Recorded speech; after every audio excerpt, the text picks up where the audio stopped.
Oh, I've got something for you guys.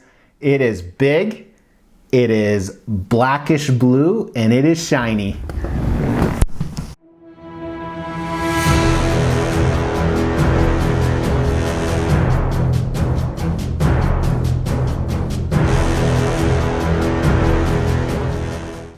Mr. X with the Extreme channel. Hey, I was taking off my pants because we do a no pants review, but I know what some of you were thinking. Oh, not another little dick joke. Hey, while I can't relate, I'm sorry, some people are different. Your little dick jokes will probably never go away. That's two that I got in. Oh, sometimes it's hard to get it in, but you can. There's three. No, seriously, guys, it's kind of hard to keep this up, especially as you get older. That's four. Hey, no, let's dive in. If you're new to the channel, first of all, it takes about 60 videos to like me, so go ahead and watch about 59 more after this. There will be some other bust videos. This is what this is. This is a bust. But we're also giving away some crap. We're giving away these two Venom statues when we hit 10,000 subs, so make sure you've liked this video, make sure you've subscribed, and you have hit that bell notification. Further, every month, on the 15th of every month, we're giving away extreme prizes. To win these, all you have to do is comment on a video. The more videos you comment on, the higher your chances are to win. But today we're reviewing this life-size Independence Day bust from Prime One Studios. So Prime One Studios is the manufacturer. I actually purchased this from Sideshow Collectibles, which is a distributor in North America. I don't believe they're in stock there anymore. I may be wrong, but they still have them on Prime One Studios' website.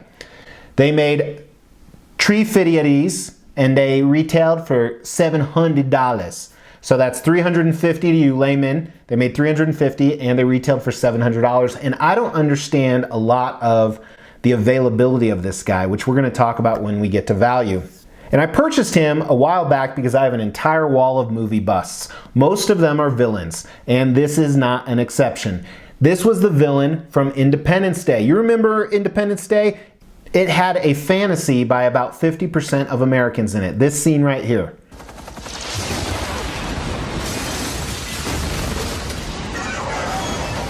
No, seriously, I love this movie, or at least loved this movie. Not only did I see it in a theater in Mall of America in Minnesota, so it was a massive theater. I saw it on the 4th of July when it came out.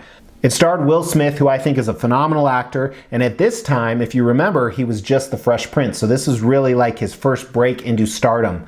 Also some other huge name actors in this, and I think the concept was just so cool. Right now, we're dealing with the Modelo virus going on throughout the world. I kind of think an invasion by aliens would be very similar, except we wouldn't buy as much toilet paper. But just a very cool movie, very feel-good, very action-filled. In fact, I might even watch it this weekend. We're going to look at this guy using the extreme scale. The extreme scale is a 1 through 5 scale. Each letter signifies a number. 3 or V in the middle means very nice, where on the far left is bad and the far right is good. And first of all, let's start with concept. It's always a little difficult to talk about concept with a bust, but let's do it. One really unique thing about him is he has this alien stylized spaceship base. Very reminiscent and similar to the alien spaceships that you saw, both the ones that invaded Earth and the ones that Jeff Goldblum and Will Smith went into in the end. And on top of it, this is not just a bust, but you actually see the upper torso and body of this creature with its long arm appendages.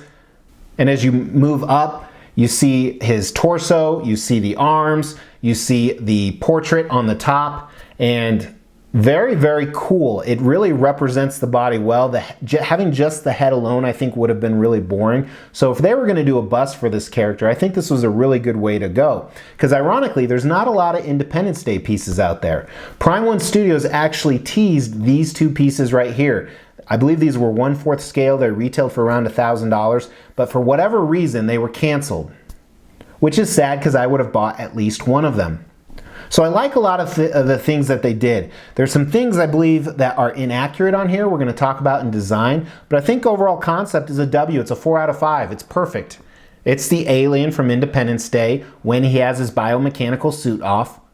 Now we're going to talk about design. Couple different things going on here with design that I find a little unfavorable.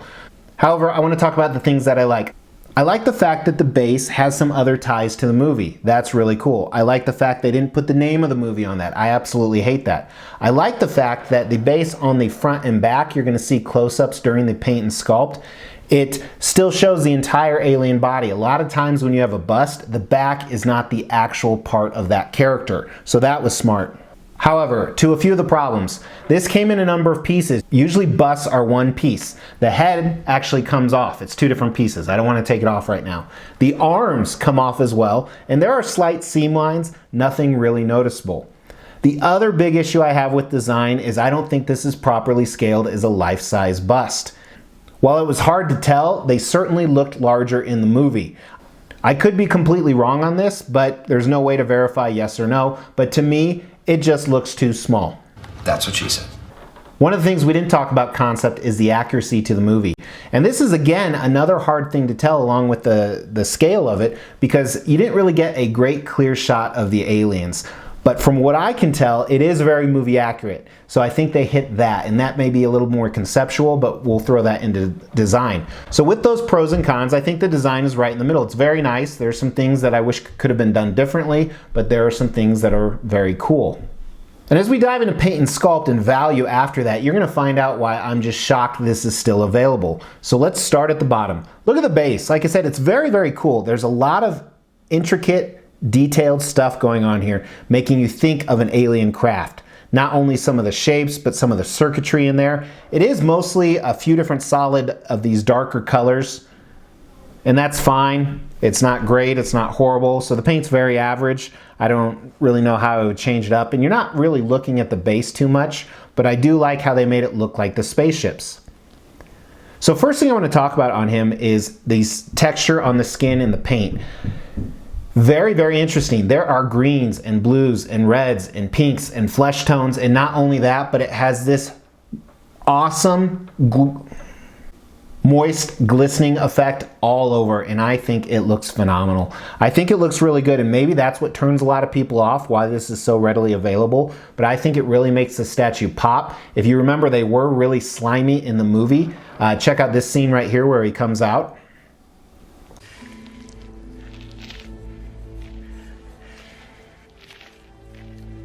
Gentle, gentle, that's it.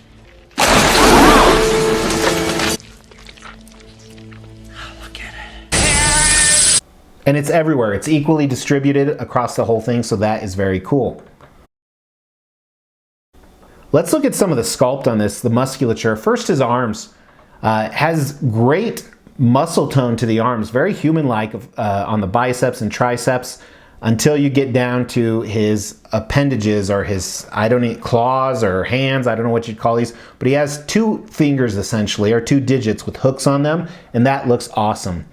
And I don't recall seeing these too much in the movie, but some of this it's clearly a translucent resin they're using for the skin, and you see some bone structure underneath it, very, very cool. Let's look at the back of his torso.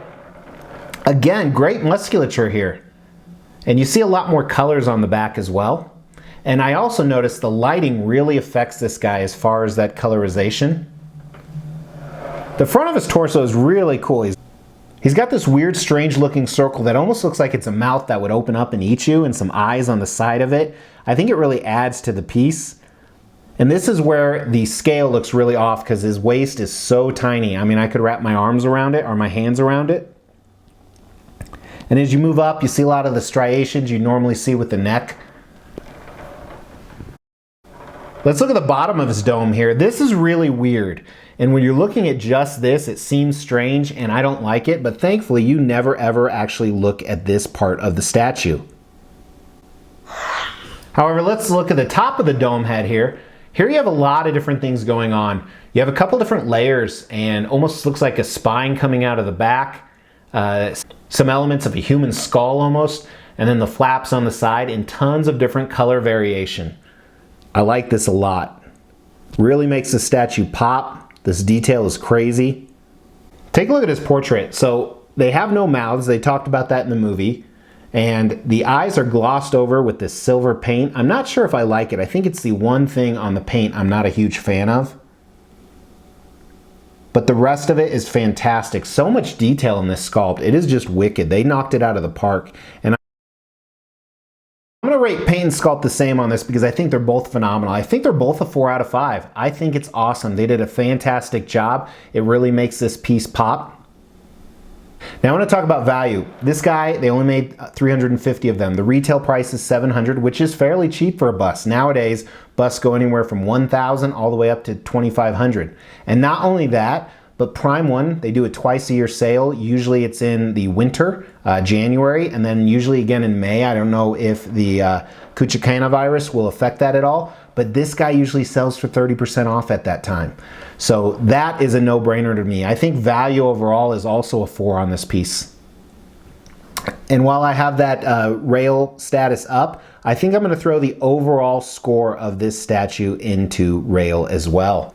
I don't understand why it's so easy to get when it's based off a phenomenal movie of that time period, which still has some nostalgia with it. It's done really well. It's just a great piece. Very happy to own it. Probably will never leave my collection as long as I continue to collect busts. So I'll be back in a second, but here is some close-up video and fancy music for you guys.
So in the comments below, let me know what your favorite life-size bust is.